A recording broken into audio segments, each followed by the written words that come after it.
There we are. Hopefully you can see and hear me. Welcome to Friday. Welcome to Curiosity Public. I'm Dutch, and yeah, like I said, hopefully you can hear me. As soon as I was getting ready to stream, everything just stopped working in StreamYard for some reason, and the audio completely died. So if anybody out there can let me know if you can hear me, that would be fantastic. This is just the way things seem to go for some reason. Hopefully you've had a wonderful week and you're ready to chill out and crack into something interesting, right? I got a bottle here of Bardstown collaborative series Foursquare rum distillery collab. So I guess it's, some various distillate. We'll get into that is aged in some Foursquare rum barrels. Going to get to that in a minute. And first, I'm going to tell you what I'm warming up with here. This is some of the latest batch of Tequila Ocho. This is the 2023, I think it's Mesa Colorada. Is that what it is? And it is fantastic. So a pretty good one here. If you haven't already tried the latest iteration of Tequila Ocho Blanco, it is really just fantastic. So, Okay, I needed that after like the last 5 minutes of flustering around trying to fix the audio. Yeah, I don't know what it is. For some reason, our wireless mics just sometimes just completely crap out. So I'm using the studio mic here. Should be fine. And good to see you guys here on a Friday. Let me know what you guys are cracking into, and I will talk to you guys a little bit. It's going to be a little bit of a shorter stream. The main thing I wanted to hit was this Bardstown, but since I'm warming up with some tequila, I figured I should crack into a bottle that's just kind of been sitting here on set for a while that needs to be opened, which is this bottle of Cascanes. Cascanes, as you can see, still strength number 10 Blanco. This one clocks in at 54%, 108 proof. So I'm going to crack into this in just a second after let a few more of you trickle in here. And then we'll get to the Bardstown, and then maybe one other crack, or as opposed to that, potentially compare it to another one of the collab series that I grabbed off the shelf over there. This is the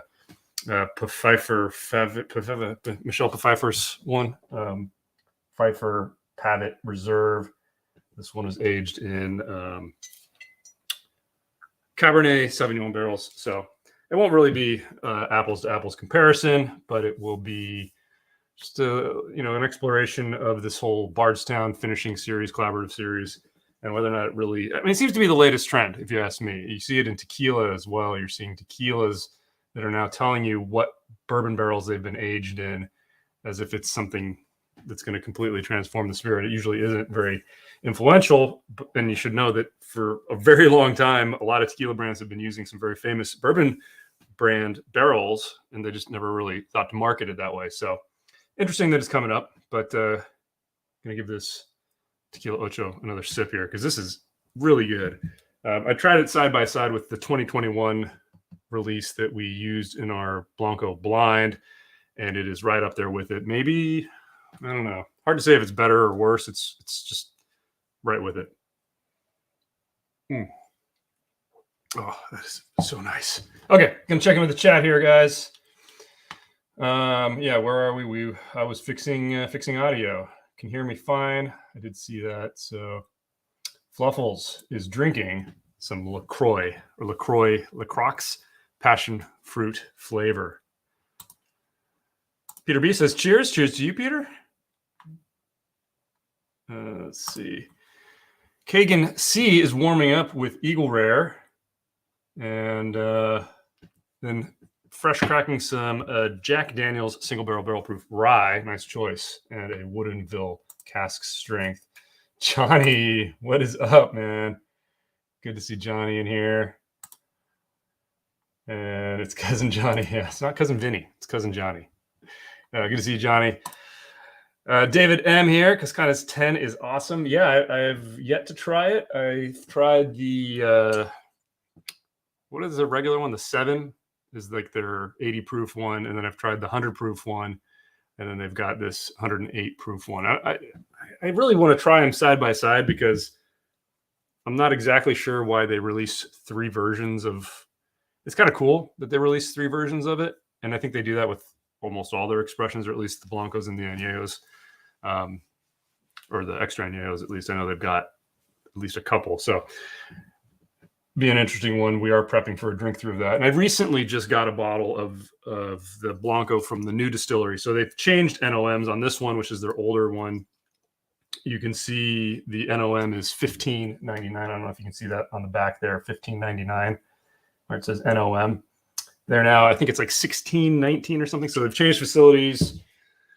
From what I've heard, it's just as good, if not better, or right on par with it. So we'll see. Scott says, I just picked up a store pick tequila aged in Four Roses barrels today. Interesting. What brand was it? Let us know that. Just poured the Maker's Mark BEP. Nice. Let's see here. W. O'Neill says, I did see the Cascanas number 789 today, wondering how yours is. I hesitated to purchase. Yeah, it's really good. I think we did a review of the 7 Blanco, which is the 80 proof iteration of it, and it did very well. I mean, it's really good tequila. It's I mean, the main complaint I think that anybody can have with it is the price. It's priced as a premium, and it is a premium. I mean, it is a premium quality product. It's very much, in my mind, very much in the vein of kind of Fortaleza, and they do a good job with it. No complaints.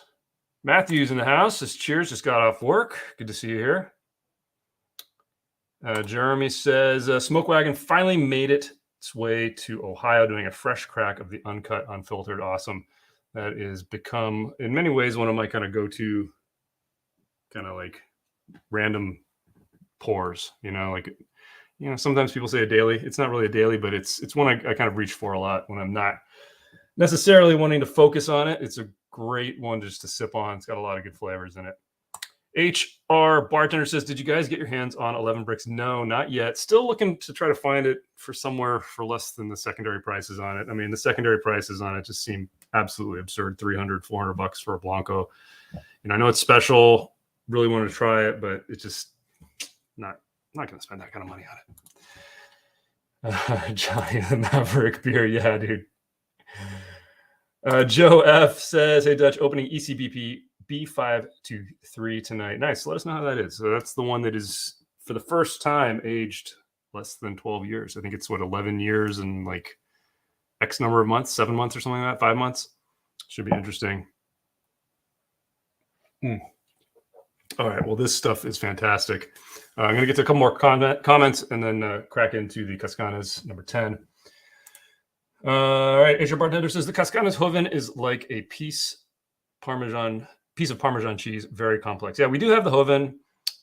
We're actually prepping for a drink through of Cascanas, and we were going to film it, and then they switched the distilleries. Like we were that week we learned about it, and so we decided to delay it a little bit to at least get the new distillery Blanco in there, and then we're going to go through that because we have pretty much everything. We don't have the high proof extra añejo. We just have the regular extra añejo, but those have pretty much disappeared. And I know it's going to be at least a couple of years because I think it's going to be probably about 3 years because I don't think they're going to release the extra again until it's coming from the new distillery. So it's going to be at least 3 years there. So, okay. Definitely need the Cascanas drink. Yeah, it's coming. Julio says, Ocho is the best bang for your buck tequila. It is fantastic.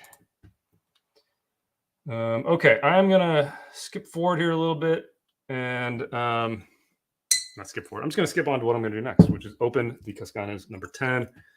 I should have saved a little bit of that Ocho, but they're pretty different in flavor profile from what I can remember, so I don't think it'll be too much of a interesting comparison. Plus, this is much higher proof at 108, which for tequila is usually about as high as you'll find at 110.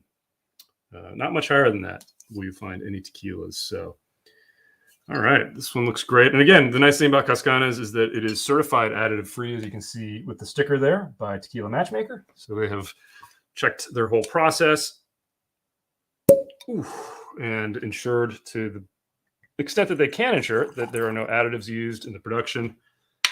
And that is, in my opinion, a good thing.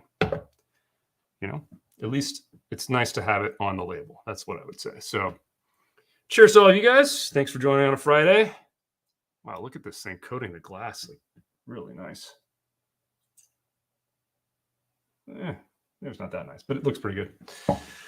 Gonna let that sit for a second before I take the first sip. We got some other questions in here I want to get to.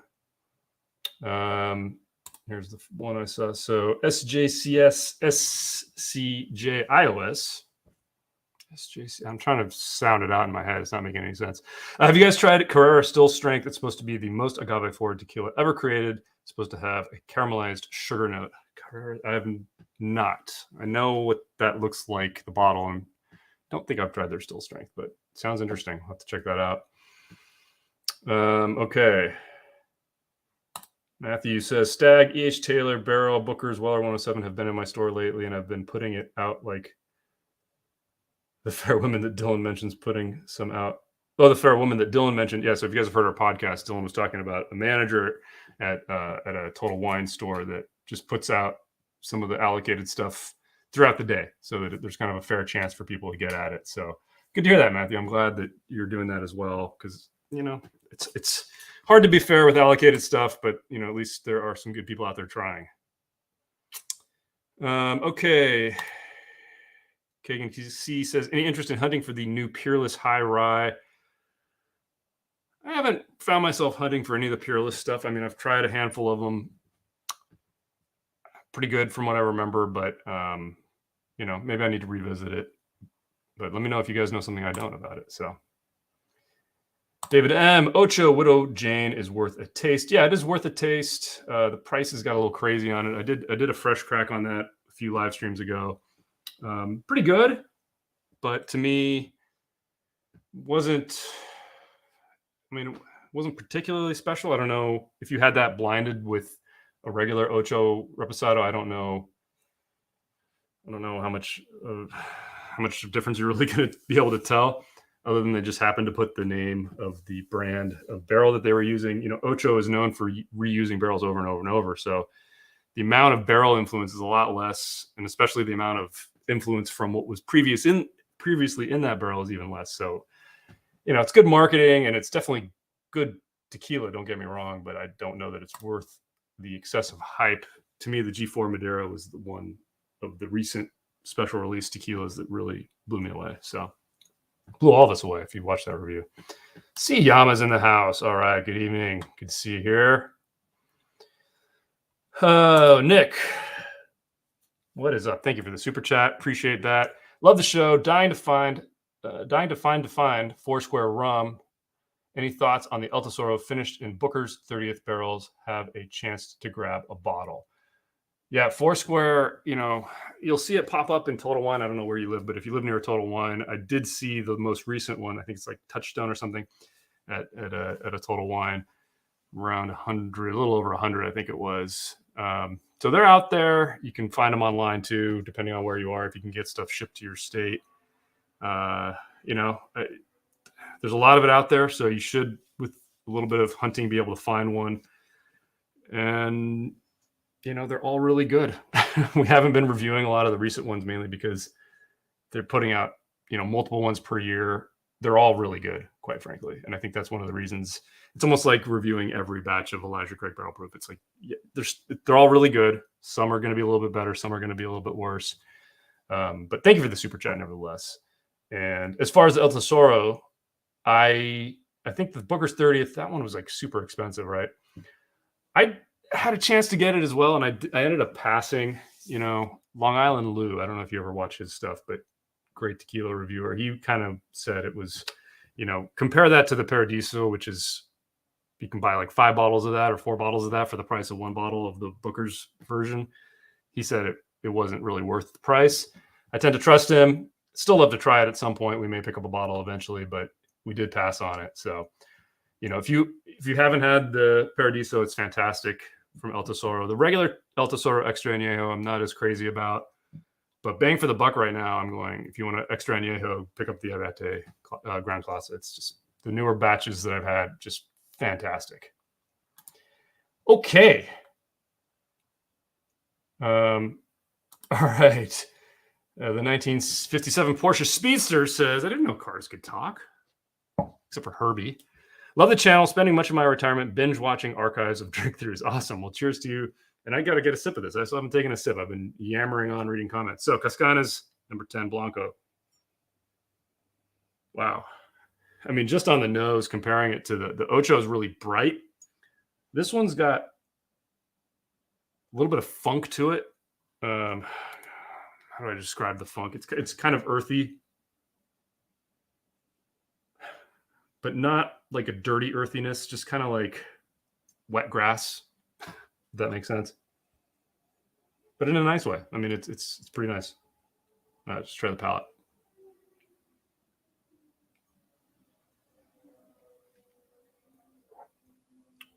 Wow. Okay, you get the proof kick. Oh my gosh, wow. Interesting things that the higher proof version of this does here. And I'm going off my memory of the non-cask strength version of it, which is also excellent. This brings an extra element there that kind of comes in the mid palate. The initial hit on the palate, in my memory, is very similar to what the 7 was like, the 80 proof version. But then the proof really kicks in towards the mid palate. So if you imagine tasting it as a continuum going this way, here it's number 7, and then boom, like right in the middle of the palate, you get the proof, but at the same time, you get a brighter sweetness, almost a sugary sweetness, not really an agave sweetness, almost like a white sugar sweetness that kind of meshes with that initial earthiness.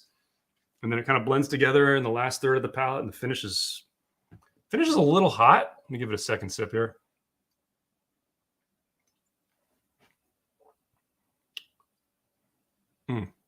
Yeah, the finish, you've got almost like 3 competing things. You've got that earthiness, you've got that bright sweetness. And in the middle, you've got another flavor coming through. It's hard to put my finger on. I'll have to give it another sip in a second here, give you a full assessment, but really nice. All right, got to catch him in the chat because I saw Dylan just poke his head in here. So you guys can ask Dylan some questions. All right, Fluffles asks, what do you think about Disneyland closing the tobacco shop that sold cigars from 1955 to 1991, but was shut and never sold alcohol until Star Wars Galaxy reopened in 2018?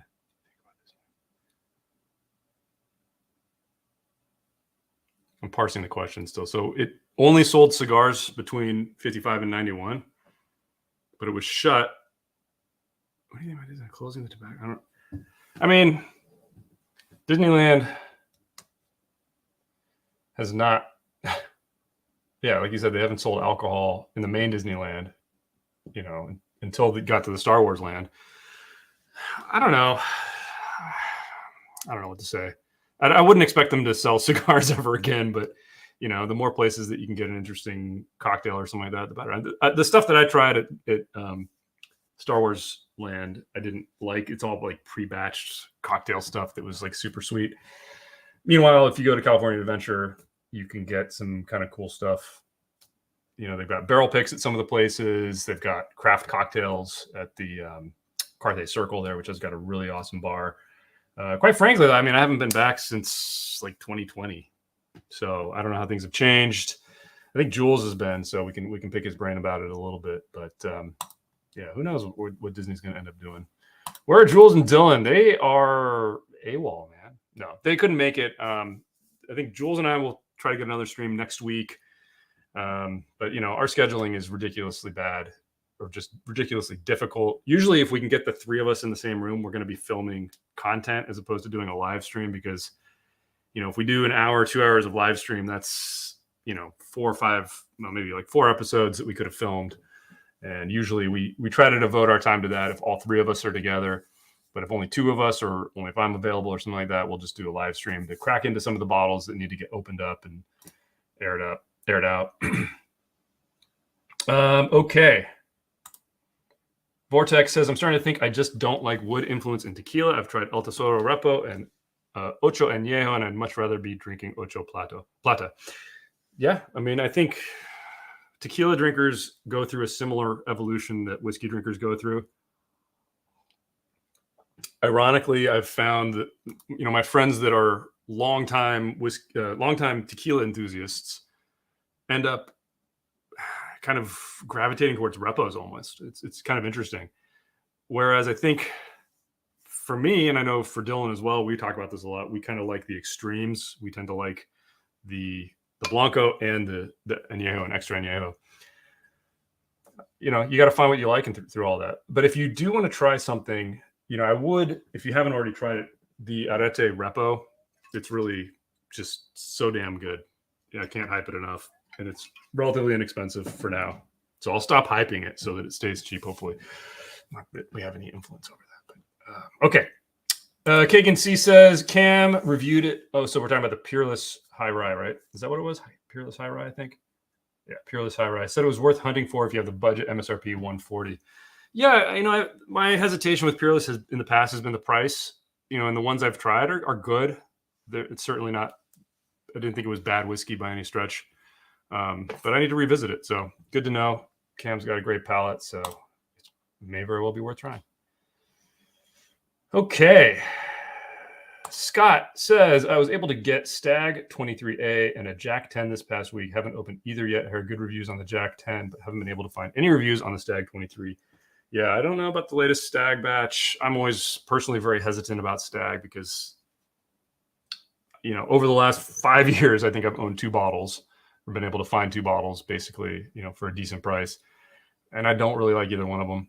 Meanwhile, I've tried some of the other batches at bars and things like that and loved them. So, there are transcendent, awesome batches of Stag. And then there are batches that range from I can't drink this because it's just a hot mess to this is okay, but not worth the crazy prices you have to pay for it. Jack 10 batch 2, we have a review coming out on that, and the Jack 12.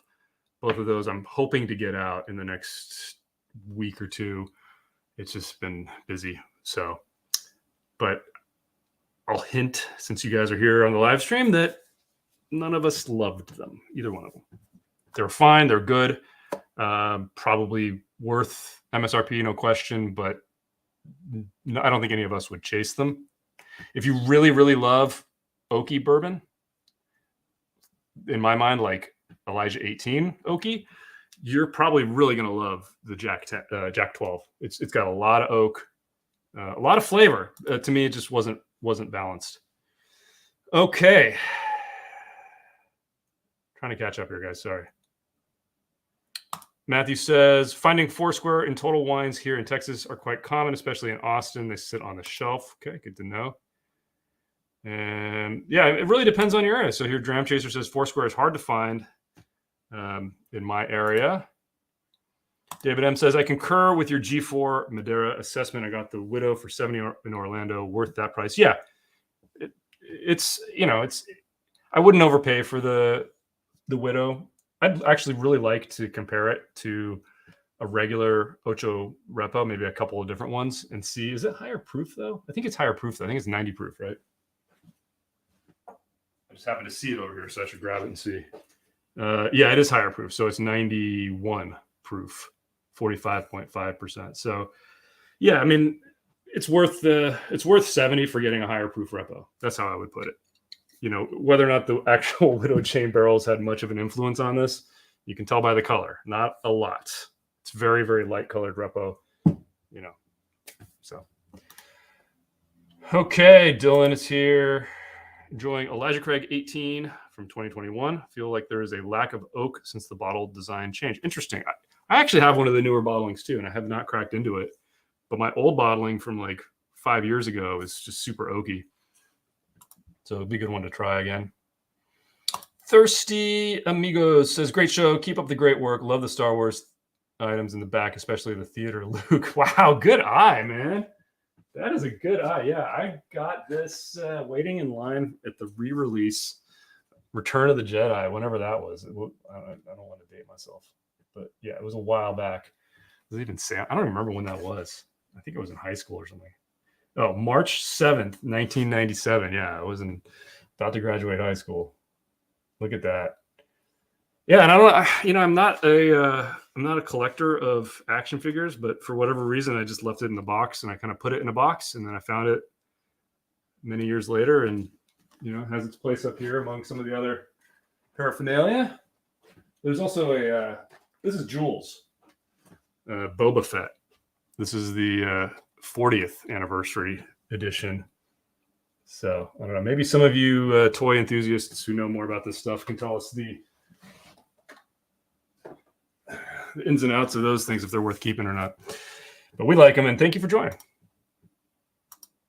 Dylan says, I vaguely remember some type of tobacco shop at Disney. I have to say, it'd be pretty fun to be able to walk around Disneyland with a cigar. But they would never go for that. Okay, one more. I just took another sip of this. I don't know if my palate has acclimated, but man, it is just fantastic. I really like this. So, Cascanas in general, I think they've kind of come into the market priced like Fortaleza is marked up already. And I think that you're going to see that trend. Tequila's going through the beginning stages of a crazy boom right now. And so, it is expensive, but you're getting, I think, a very good product with it. That being said, I think you can spend about half as much and get a very good product. It's not going to taste like this. This has got some pretty unique components to it. But, just take the Ocho, for instance. I mean, it's a fantastic Blanco. Gives you a very different experience, but it's, $40-something as opposed to, $90-something for the Cascanas number 10. I actually don't know what the list is on this. I think the Blanco's like around 50 or 60. I think this still strength one is up there. So, pricey, but very good. Should we get to some whiskey? I got one more sip here, so let's go through the chat one more time, and then we'll move on to some whiskey. This is going to be a little bit of a shorter stream here on a Friday. Sorry, guys.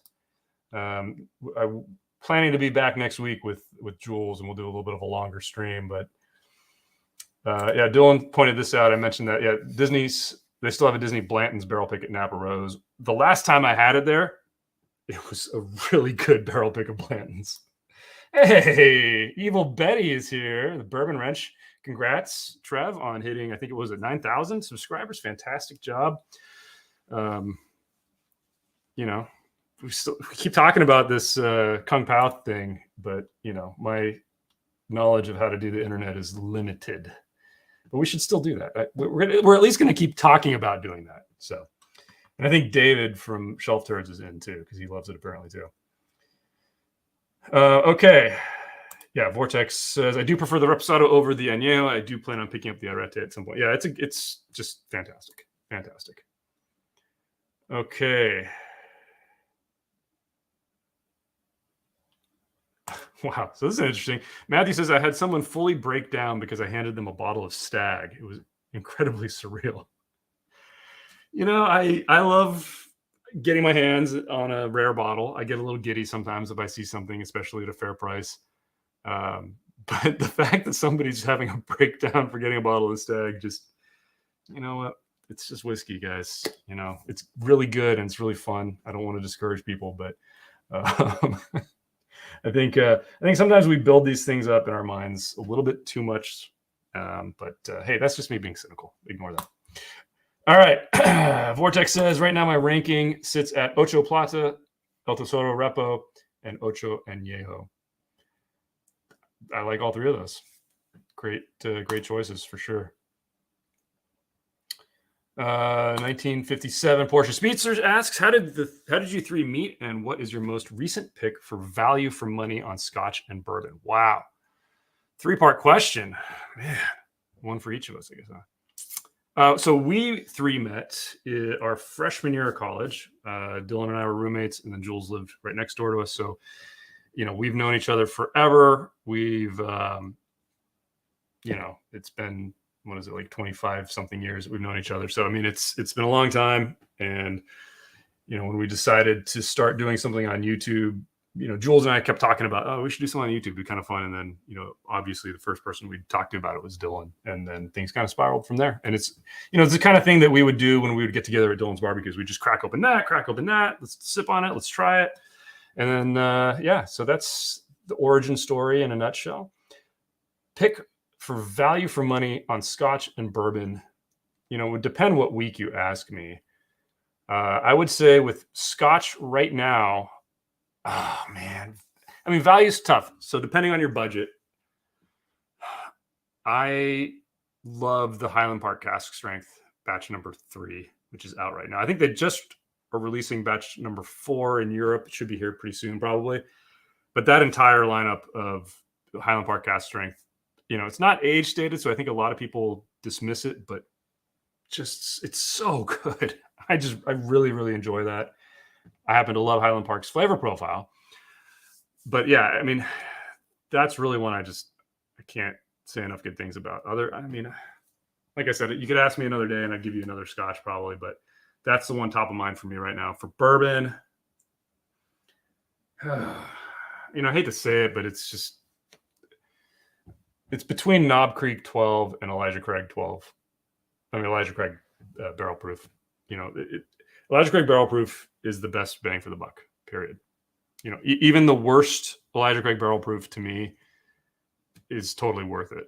And I think I said this when we cracked into that new stag that I got recently, which is like, the worst Elijah Craig barrel proof is far better than the worst Stag Junior by like miles. The best Stag Junior is probably a little bit better than the best Elijah Craig barrel proof though. So it's kind of like, you know, Elijah Craig barrel proof sits here where this side is good and this side is bad. And Stag is kind of like this. Like it covers a little more ground. It's a little more hit and miss, but yeah. So Elijah Craig barrel proof, hands down, probably the best value for money in my book, you know. But I think Knob Creek does a lot of really good stuff too. Okay. I need to move on because there's nothing left in this glass. I'm going to finish my last sip here of the Cascanes. Really liking that. That's good. Good stuff. I'm going to mentally change gears and actually change gears here. And we're going to get into this Bardstown Bourbon Company Collaborative Series Foursquare Rum Distillery. It is a blend of straight whiskeys finished in Foursquare rum barrels, 53.5% alcohol, 107 proof. And the blend is 90%, what I'm guessing is MGP rye. Oh, interesting. What? Yeah, blend of straight whiskey. So it's actually not a bourbon. Interesting. So it's 90% rye from Indiana. So it's the MGP 51% rye, I'm guessing. And then the Tennessee's 10%, which is the 84 corn, 8% rye, 8% malted barley, which that's Dickel, isn't it? So interesting. The Indiana rye is 7 years old. The Tennessee bourbon, 17 years old. Wow. Interesting kind of things that they've chosen to blend here. So they've aged them in Foursquare rum barrels. Here are those stats that I was not describing very eloquently. Hopefully, I don't know if you guys can read that. But let's see how this is. Fresh Crack Fridays. And then I'll get back into the chat after I pour this and let it open up a little bit. So let's see. They stick with I think it's a metal topper again. Yeah.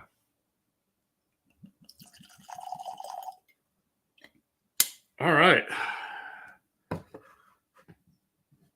going to let it sit for a second, open up before I get into the nose there. So Dylan says, I'm comparing Elijah Craig 18 and Jack 12 right now, and Jack 12 has more oak, not necessarily tannic, but it's pretty clear. Interesting. HR Bartender says, what version of so you probably saw it when I close-upped already. Close-upped? Gave the close-up? I'm just far behind in chat. Sorry. I'm going to catch up here. I think I'm mostly caught up. All right.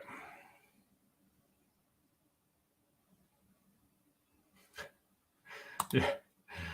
Vortex is that point in time when you realized enough to know all the bourbon allocations, but not experienced enough to realize that none of them will meet your expectations. Exactly. Hey, Linux Cat's in the house. What's up, man? That is awesome. You're here. I haven't seen you here in a while. Or actually, I think you were probably at the last stream we did. Matthew says, have you all ever thought about having an editor for your videos? And sometimes I can imagine it gets difficult scheduling, getting together to do your shoot and video and then having, I mean, it would be pretty cool. It's just, you know, our channel does not make nearly enough money for us to hire an editor. So, but yeah, you know, we actually had some people offer to help with the editing, and the editing's not really our bottleneck so much as filming, you know, and then we have to kind of space out the videos between chances that we have to film. So that's why if we have a lot of stuff in the can, I can release 2 a week, you know, but if we don't, I kind of have to stretch it a little bit more. So But definitely, I mean, it'd be great to get to a point where I don't have to edit anymore. Vortex says, Dutch, if you had a choice, would you rather have Highland Park cask strength or an 11-year-old cask strength single cask of Highland Park?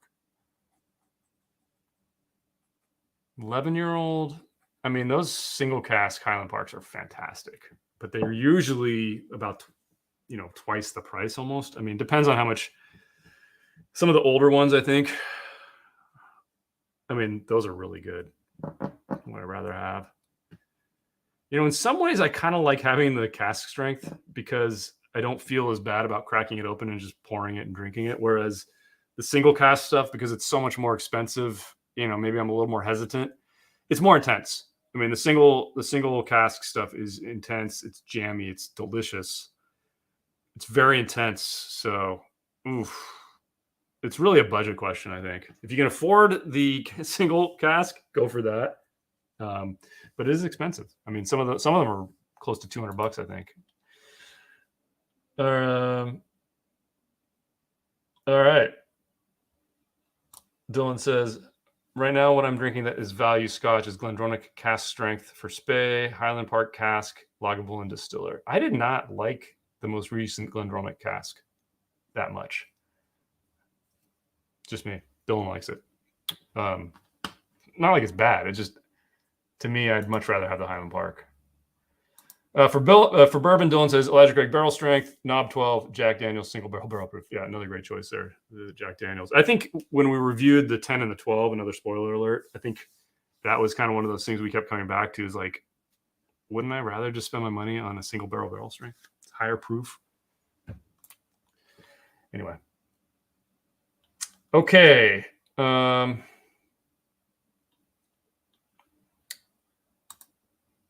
Cat says, what are your thoughts on La Luna Mezcal? I'm really a fan of the Cuprita, which is one of the most affordable ones in the lineup. I am not well versed on any of the mezcals, so can't help you. I've dabbled a bit in the sotols, but I mean, mezcal to me is still kind of that mystery thing over there, which doesn't mean I won't get to it. And I think we even have some here to review. So we will definitely be getting more into that in the future. But yeah. Siyama says, this makes sense. Didn't realize it was mostly rye. I don't get into finished bourbons, but I do like finished ryes. I would agree with that. Ryes tend to finish better. And I like this. So, okay. I'm somewhat caught up. But yeah, let me give it a taste. 17-year-old Dickel, I'm guessing, but only 10%.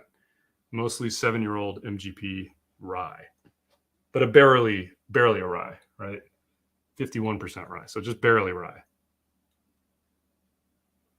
The nose is pretty good. Yeah. Wow. It's very nice. Jammy. There's a touch of that rye spice in there. Surprisingly spicy on the nose for such a low rye, and with such old bourbon mixed in, you'd think you'd get a little bit more of the bourbon notes or something a little bit more with the corn. Interesting. Very pleasant.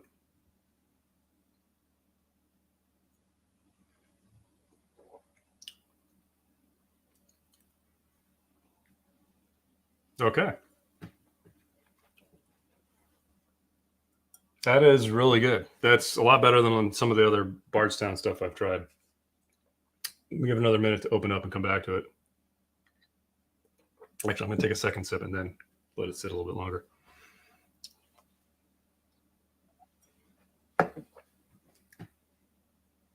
There's a lot going on here. It all kind of happens right in the middle of the palate. The beginning part of the palate's not very impressive, and then in the middle, it's just there's all kinds of fruits coming in here, bright red fruits. There's some sugars in there, some kind of thinned out caramels. Yeah, I mean, there's a lot going on there. It'd be interesting. I'm going to let this sit for a little bit and just see if it continues to open up. But there's a lot of flavors going on here. Nothing seems super out of whack either. I mean, it definitely feels more like a rye now. I don't know if that's power of suggestion, but I definitely got some of the rye spice in there. Very well balanced, though. The finish is a little bit short, but not bad. I'm left with pleasant flavors. So yeah, pretty good. Is $140 good? That I don't know. Come back to it. Okay. There was a bunch of questions in here. I lost my place. Sorry. Okay, so people are talking about the Elijah Craig Barrel Proof not having not having a guaranteed 12-year anymore. This one's under 12. It's 11 and change. Rumors the next one's going to be over 12, like 13 plus. I'm actually okay with them dropping the age statement. I don't have a problem with that. I've had really good 10-year-old bourbon, and if it meets their level, and if they need to blend in something a little bit younger into the batch and it still is of a high quality, then great. I haven't tried the most recent one, so I may eat my words after trying that, but I'll give it some time, because I think everybody will lose their minds when they release like a 14-year-old one or a 13-year-old one. Everybody be, oh, it's amazing. So I don't know. I think it's going to cut both ways, but like I said, I think even the worst Elijah Craig Barrel Proof is still a pretty good buy, because you're still not breaking the bank to get it. All right. Scott Starring says, I passed on Jack 12 in a local store today that had it for $200. I would absolutely pass at $200 as well. Jeremy asks, Dutch or Dylan, have either of you tried the Bernheim Barrel Proof? I personally liked it over the Larceny Barrel Proof I've tried. I have not tried it yet. I tried to get my hands on it, but it kind of disappeared pretty quickly. As far as the Larceny Barrel Proof, if you saw Matt Madness, I don't even know what that tastes like anymore, apparently, because I was completely befuddled by it. The more recent batches of it have been some of the best Larceny that I've ever had. So I think the last year and a half worth of Larceny Barrel Proof have been pretty good overall. At least the ones I've tried. So Linux Cat recommends checking out La Luna. It is worth getting. Okay, good to know. All right. Oh, so Dylan has tried it, I think. I have a lot of it near his parts, and I've had it. I think it's good, but a bit chaotic for my tastes. There you go. All right. Yeah, next thing we know, it'll be 6 years old. I don't know if they're going to do that. Did the stream stop? Oh, never mind. Okay. No, we're still good. Yeah, so I'm not super worried about Elijah Craig. I don't think they're going to go down significantly below it, because even if you look at like the single barrel picks that you'll find, what's the youngest you've seen of those? Like 9 years old, maybe 8. I don't think they've gone any lower than that. All right, but we'll see. If the quality drops, then I think then there's a reason to be worried. It's always a little bit of a scary thing when you see age statements disappear, but they're still putting the age on the bottle. So at the end of the day, you're going to know what you're going to get. So I feel like if they start putting out ones that have a written number 9 on them, people are going to start passing on it, because it used to be a 12. I can go buy Knob Creek 12, right, for cheaper. All right, let's give this another sip.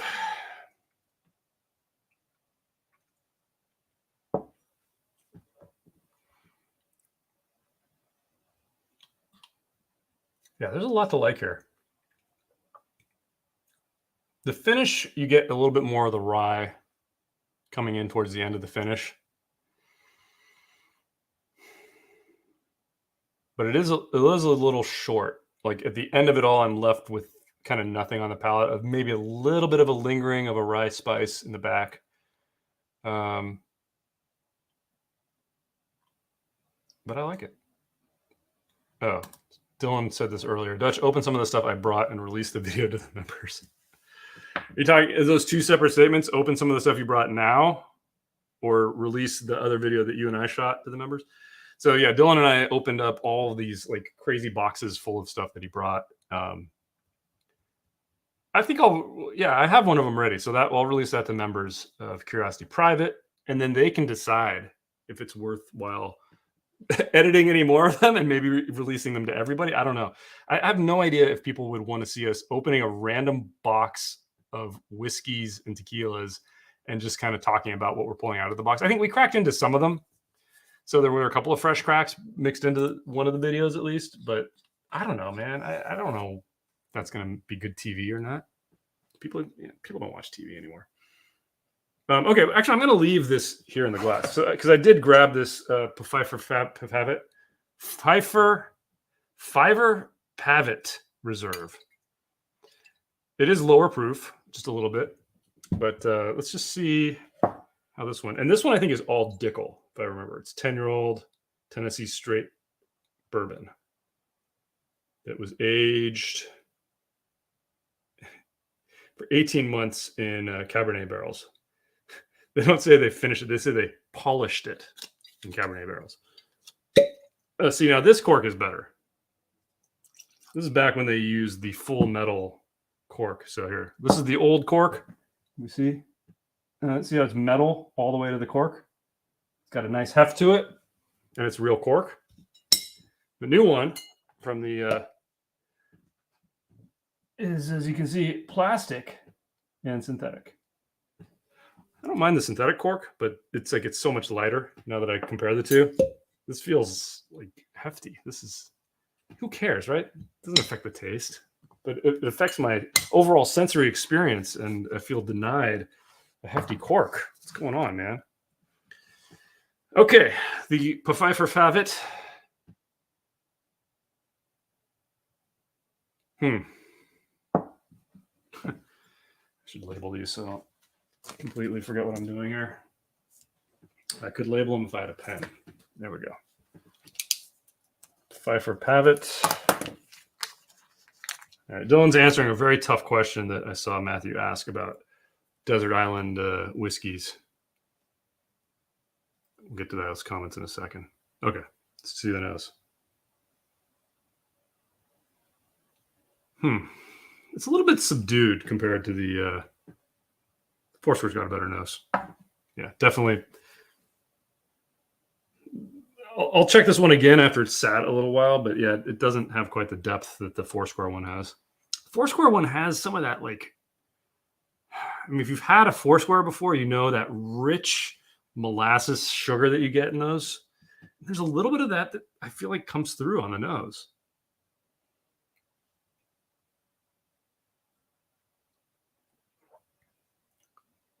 Oh, yeah. No question. This is not worth your money. Foursquare is might be worth your money.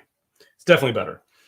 The Cabernet and bourbon, to me, just, man, I don't know why people think that's good, but some people like it. I get it. $10 price difference in corks, but synthetic is probably better. Yeah. You don't get the cork taint. I'm fine with synthetic corks. It's just, it was more for me the metal. Like the full metal cork feels so nice in your hand. This one with the plastic and with just like the metal covering is just, I probably would never have even thought to say anything if they didn't used to use the hefty cork. Okay, so let's go to Matthew's question, because it is a good question. Everybody loves talking about this. If you're stuck on an island, you can only have 5. I think he's changed it to whiskeys. A daily sip, a rye, special occasion, 2 backups. What are you choosing? So let's let Dylan answer this.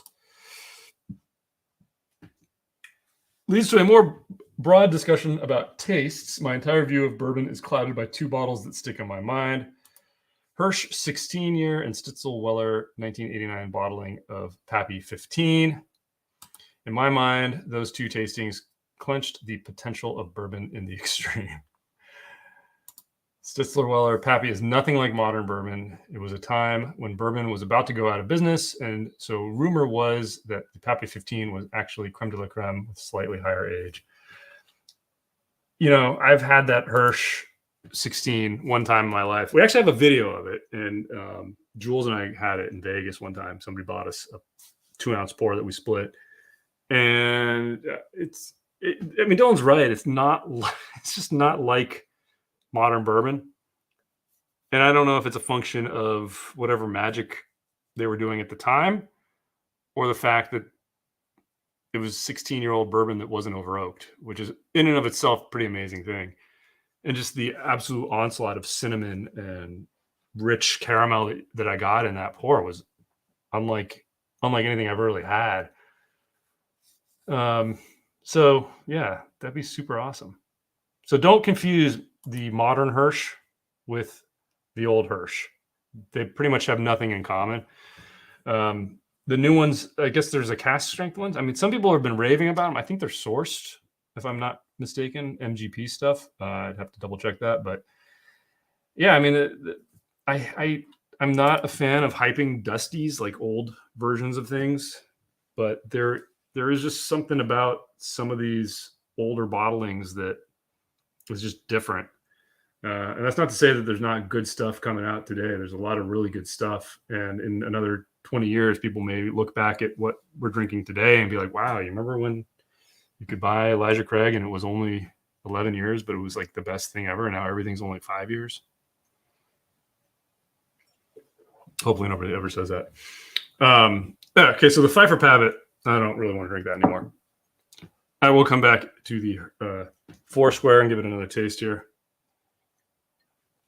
I got through this pretty quickly, so I've got time to crack into one more thing. Should we grab a random bottle? Alternatively, I can go down to the other room and grab one of Dylan's bottles. So I will run a poll, and you guys tell me if I should grab a random bottle out of this box that's sitting over here with a bunch of unopened things, or go downstairs and grab one of Dylan's bottles. So let's make a poll here real quick. Oh, I don't know what I just did. Here we go. Start a poll. So what should I crack?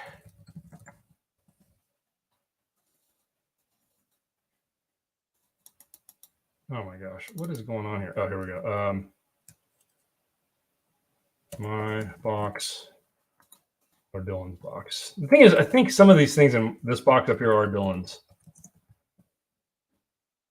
You guys can decide which one I go to. I don't know why this is so slow. Hopefully everything's looking okay for you guys, but trying to write this option into that poll it was like lagging like crazy. All right, let me check in with this chat again here. I screwed up all my windows. I had everything nicely organized before I tried to write that stupid poll. Okay.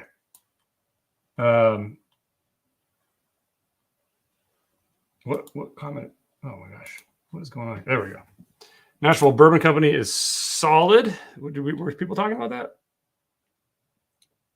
You know, the first one I tried of it, I think was an MGP pick. Was okay. Felt like overpriced to me. I did later at a bar try one that was a Buffalo Trace pick that was quite a bit better. I believe it was a mash bill one.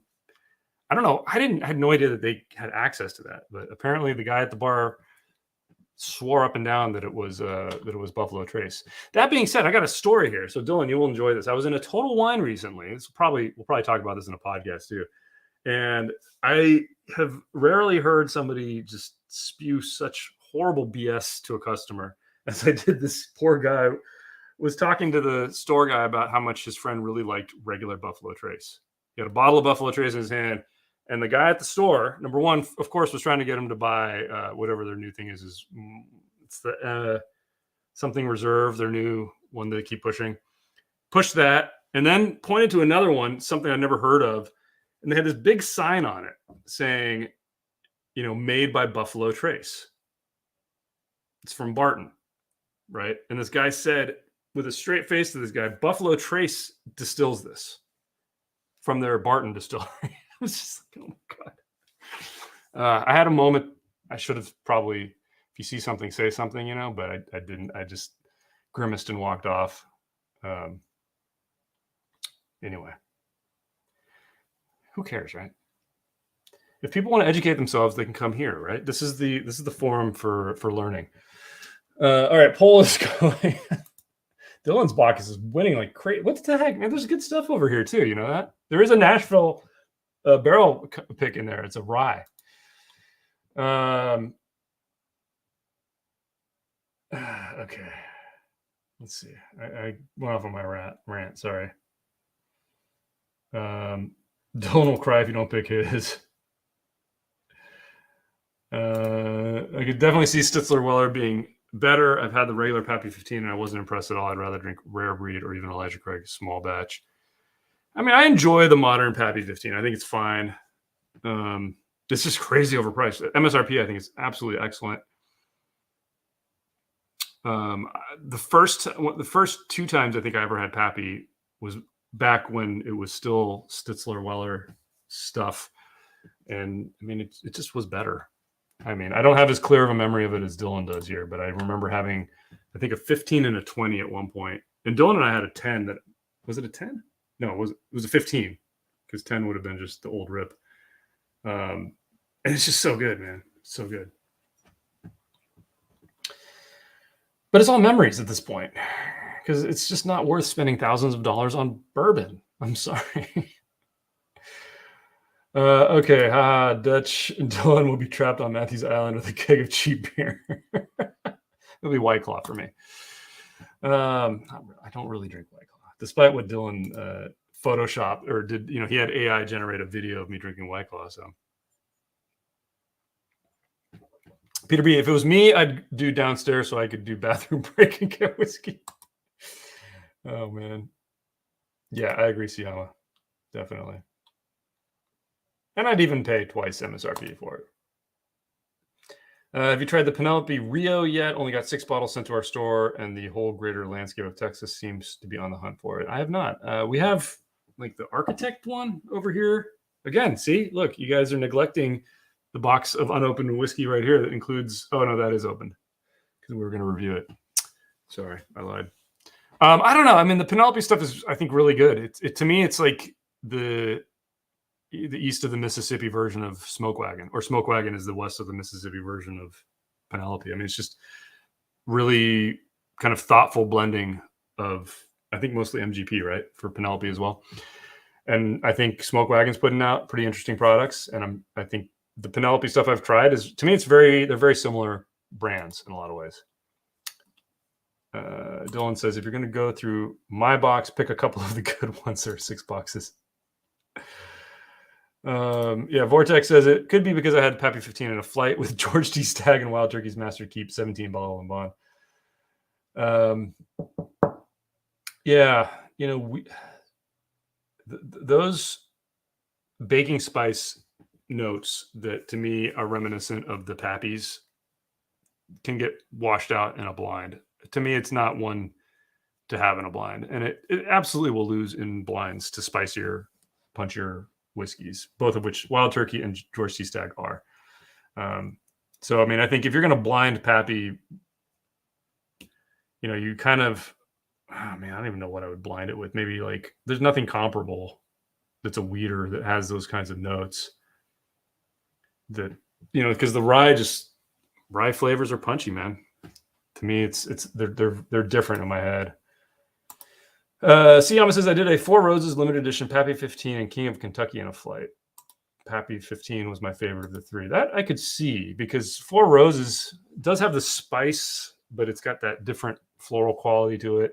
King of Kentucky I've still never had, so gotta try that sometime. Are you wearing pants? Wouldn't you like to know?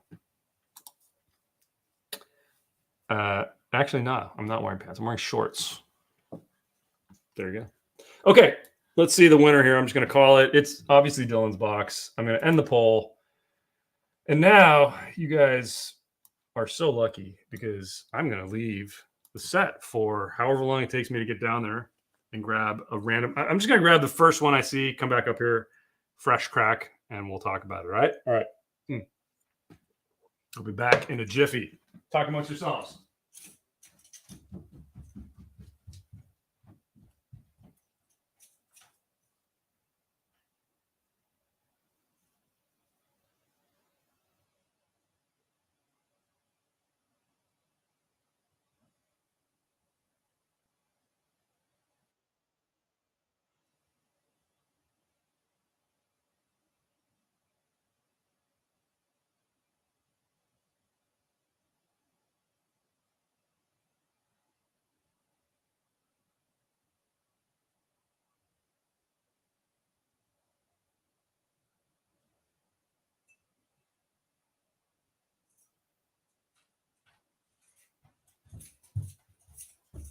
All right.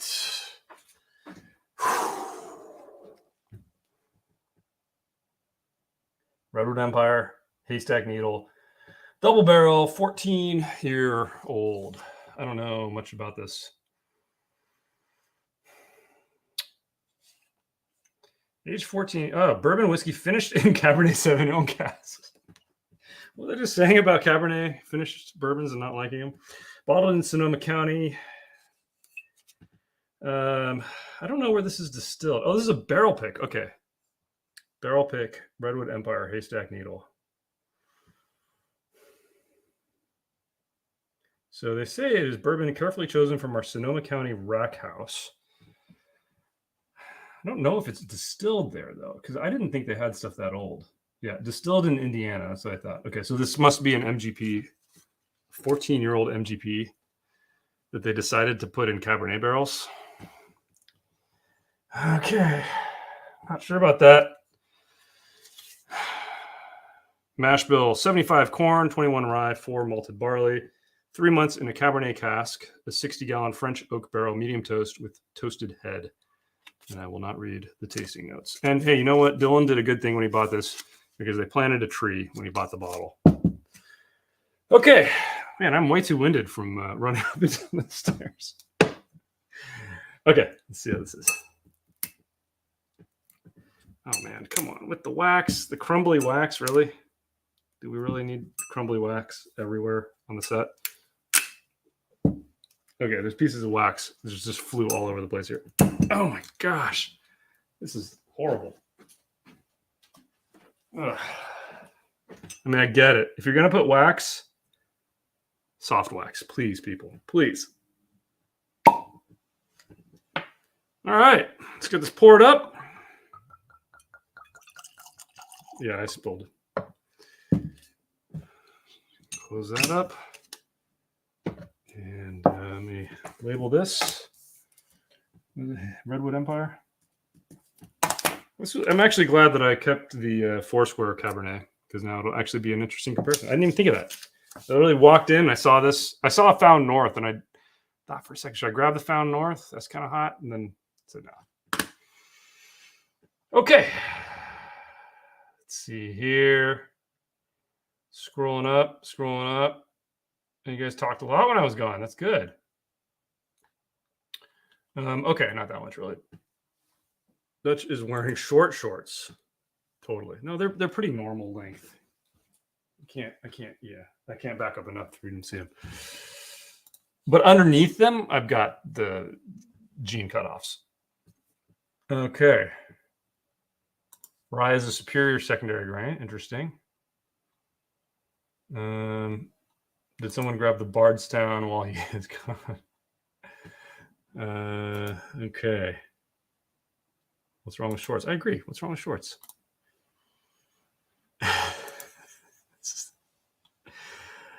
Oh, man. Okay. So interesting discussion here. I didn't know that people were so adamant about with like Weeder versus rye traditional mash bill thing. I've actually been very impressed with some of the 4-grain stuff. No, actually, I take that back. I haven't been very impressed. I've been impressed with the Frey Ranch 4-grain. But I just think it's interesting. And I don't know which. There's times when I definitely feel like having a Weeder. There's times when I definitely feel like having a bit more of the rye hit. I think with the Weeders, they're easy to get wrong. Whereas with a rye mash bill, is it easier to get it right? Maybe. I don't know. Okay.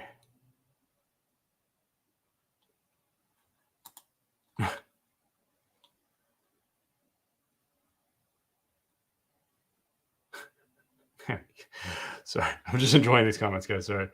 Yeah, what is a show without the Dutch spill? Yeah, it's not as bad as some of my other ones. I put a tablecloth down on our table because we've been using our room mics more because we've had some issues with the wireless.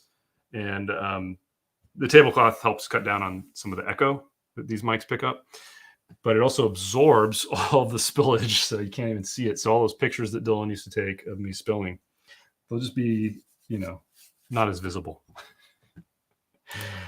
I'm glad somebody got the reference. Not a lot of people get this reference. This is like OG internet humor. I don't really know what that means, Did you already open the Blossom Hibiki? No, I was actually saving that.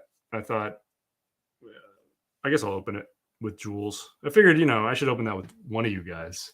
But yeah, we're planning to do a Hibiki drink through, and we've got the Blossom. No, the Blossom is open. It's the other one, the Distiller's Select or whatever it is, or right? Distiller's Reserve. I don't know. I can't keep them all straight. But I think the Blossom is open. I think you and I opened that. Okay. Let's try this. Haystack Needle, 14-year-old barrel pick, 110 proof, finished in Cabernet Sauvignon casks. Let's see how the nose. Don't love it. It's fruity for sure. So there's just the fruit. It reads more of it as like almost like an apple and a cherry. But there's no sweetness really with it. It's just like the fruit note. Because usually in a bourbon, if you get that, that's a really nice nose. But usually you've got that brown sugar kind of caramel thing coming. I'm not getting any of that along with it. So for comparison, this is the Bardstown over here. Let me put that up here. The Bardstown Pfeiffer Pavet. Pfeiffer Pavet. And the Bardstown.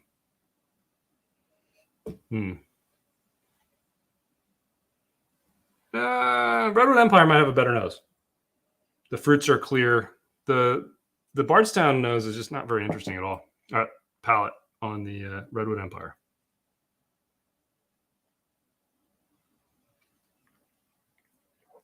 Ooh, that's spicy.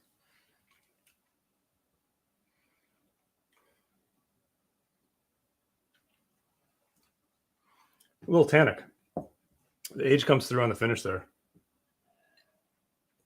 Wow, that's way spicier than I thought it was going to be.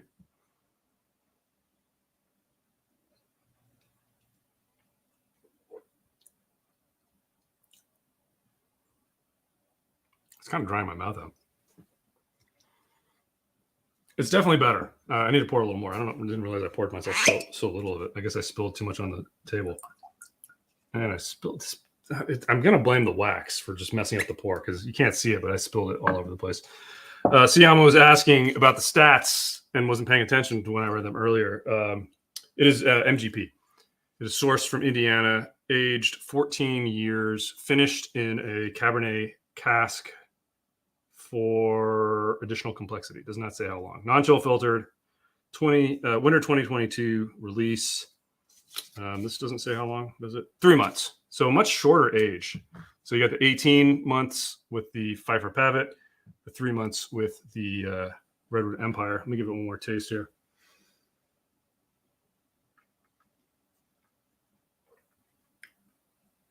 That's pretty good, actually. It's not bad. It's pretty spicy.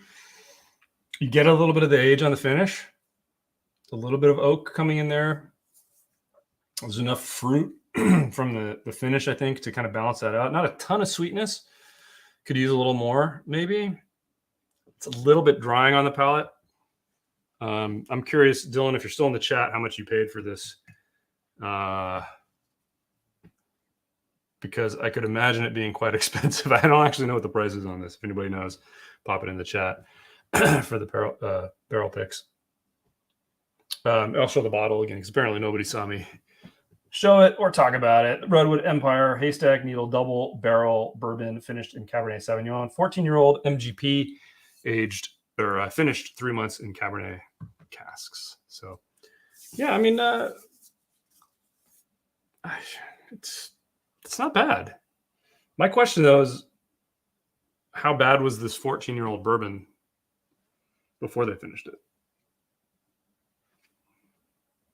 Because you can kind of taste what the finish did. It added this fruit punch, not fruit punch, but like a punch of fruit to something that I think would probably have been too tannic on its own.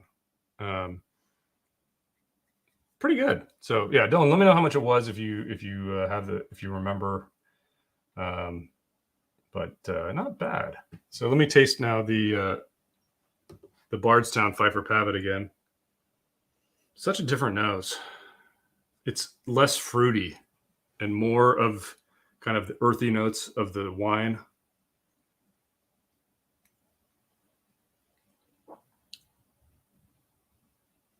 Yeah, no question. I would prefer the Redwood Empire. If they're around the same price, I'm definitely picking up the Redwood Empire if I had to. I would possibly spend my money elsewhere, but this is pretty good. I mean, the Redwood Empire is, I don't know, unless Dylan comes back and says it was $300, because then I would definitely not. Oh, I found the receipt. It was $149.90. So basically the same price as these Bardstown finishing series. This is better than the red wine finished one, for sure. Now the Foursquare one. Let me try that. Let me see. Come back. I've got a little bit left. Let's see. So far, this has been the pour of the night of the whiskeys.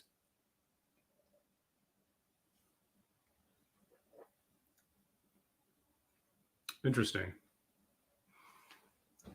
I may prefer the Redwood Empire. I don't think you can compete with this age. I mean, the finish is really.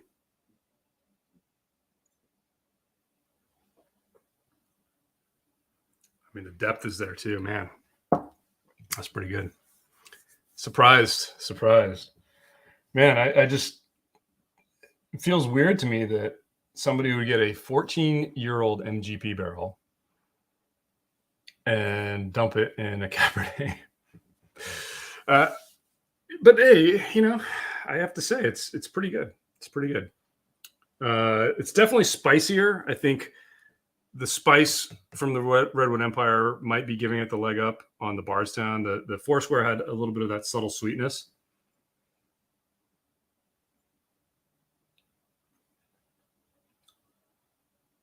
It's a little bit too subtle to stand up to this. In a vacuum, it's got a lot of nice notes. It's good. Interesting. If you like Foursquare, if you like Bardstown stuff, you might really enjoy it. But at the same price point, getting something like this with the better hit of age, it's 14 years old, quality MGP, finished in Cabernet. I never thought I'd say that I like something like that, but I actually kind of like this. So let me give it one more sip. Let me cleanse the palate. Let me see if it's still going to feel that way. All right.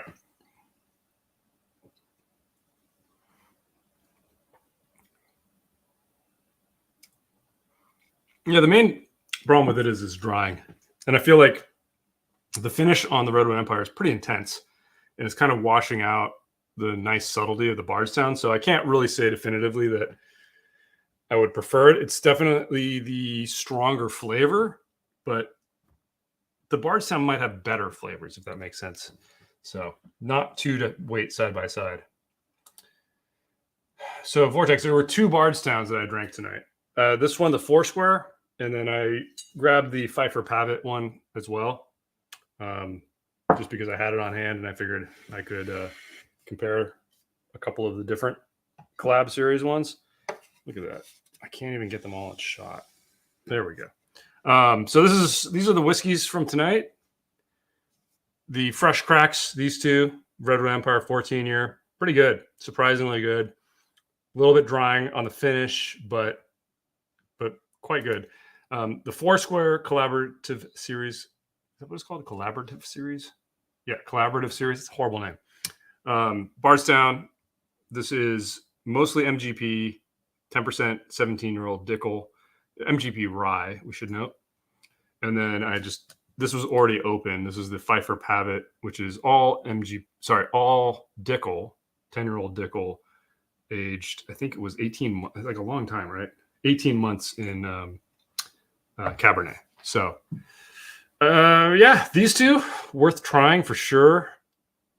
Might even say that buying this one was worth it, but an interesting assortment here. Earlier, cracked into the Cascanes fresh crack of the number 10 Blanco. Absolutely excellent. A little pricey, but a really good pour. Hope you guys have had fun. I've got to end things pretty soon here. I'm going to check in with the chat one more time. If you guys have any other questions, let me know, and I'll answer them before I sign off for the evening. I know there's some other live streams going on tonight. So go check those out if you want to have some more entertainment this evening. Yeah, Hibiki Blender. I think there's another one, right? There's the Blender's Choice, and then there's another one, and there's also the the Blossom Harmony. Blender's Choice. Somebody else said it. Master Select. Yeah. Okay. So which is the duty-free one? I think that's Master Select. So we have that. That one I've already opened. I think I did a fresh crack short on that. I think it's the Blender's Choice that we have not cracked into yet. So yeah, you guys got it. Matthew says, Emerald Giant is a nice budget rye pick. Any thoughts? I need to revisit it. We have a Redwood Empire drink through. That's why this is here. Coming up. Not coming up, to be filmed. As Dylan said here. In my defense, I only bought them for the drink through. This will be really interesting to include in that drink through. I really want to know what you think about it, actually, when you try it. It'll be interesting. Eddie's edit says, cheers from Canada. I'm drinking Woodford Double Oaked. Interesting. That came up in our Discord earlier. Some people do not like that. Do you like it, Eddie? How's it doing for you? Curious what you think.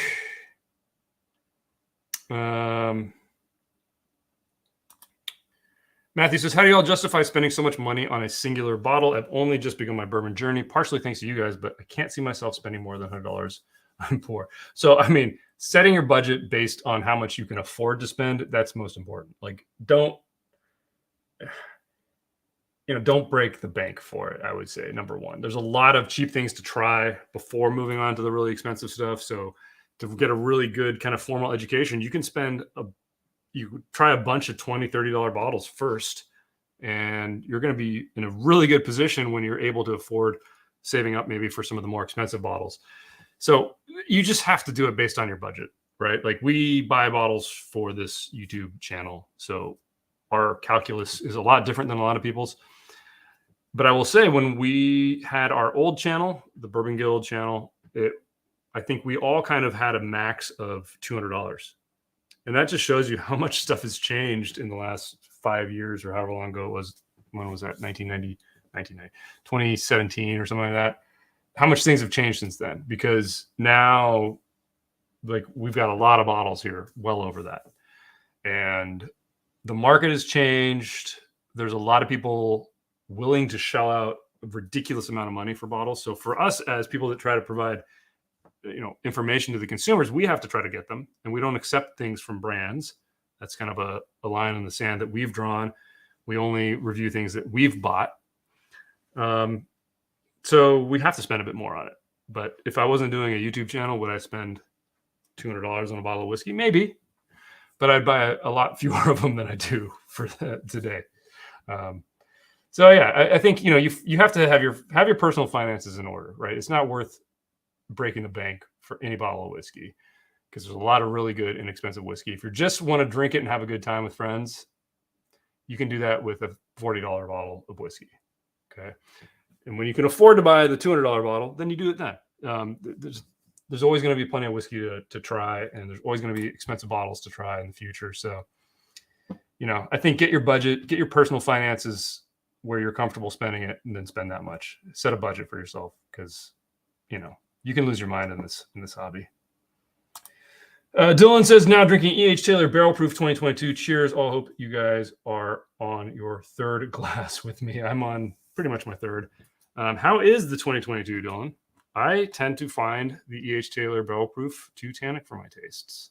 People lose their minds over it, but I do not love it. Siyama's out. Good night, Siyama. Good to see you, man. Appreciate you stopping in. Sorry. I'm belching now. It's the end of the stream, you can tell. Okay, can't wait for the Redwood Empire drink. Yeah, I'm actually excited to do it. I think we've got pretty much the entire core lineup. We've got a lot of the barrel proof things. We've got some of the one-off things like this. Should be a fun one, because I've tried a couple of them here and there. Don't know a lot about it. But I'm very actually excited about that one, because it's very new to me. I've not tried a lot of that lineup. Vortex loves the double oaked. Yeah, here's a shortcut. There you go. Wild Turkey Rare Breed and or Old Forester 1920. There you go. Perfect example of relatively inexpensive bottles that in blinds will destroy much more expensive bottles a lot of the time. Brian says, I don't let myself have over 25 bottles at a time. Hey, you're doing better than Jules. Jules keeps his at like 10. Actually, he has more than that. He's lying when he says that. Eddie's edit says, I really enjoyed the double oaked at the beginning of my journey, but not as much these days. Right now, I'm really enjoying Japanese whiskey like Nika. I was very impressed by Redbreast cask strength recently. Yeah, I think double oaked is it's a different experience early in your journey versus later. Absolutely. I think early on, for a lot of people, it's accessible, it's easy to find, and it can be your first introduction to a lot of flavor coming at you. Not everybody's jam for sure. I don't love it. I love regular Woodford, and I am a, card-carrying Woodford fanboy, but, they do some weird stuff too. It's not very good. Yeah, Peter B says, whiskey, at the end of the day, it's still just delicious brown liquor. Absolutely. Dylan's report on the E.H. Taylor Barrel Proof 2022, pretty good. But you'll still hate the finish. Okay. That's what I figured. I mean, it's good, but it's just not my jam. That's one I will not spend ridiculous amounts of money for, because I've had it, tried different batches of it, and I've never really loved it. So, okay, last one, guys. Last comment here from Kagan C says, cheers, Dylan and Dutch. For what it's worth, on my fresh cracks tonight, Jack Daniel's single barrel proof rye is an A- with the Woodinville cask strength a solid B based on first impressions. Thank you for sharing that. I really want to try the Jack Daniel's single barrel proof rye. I think that line is fantastic. Their ryes at cask strength are delicious. Their whiskeys, their bourbons at cask strength, I think, are delicious. And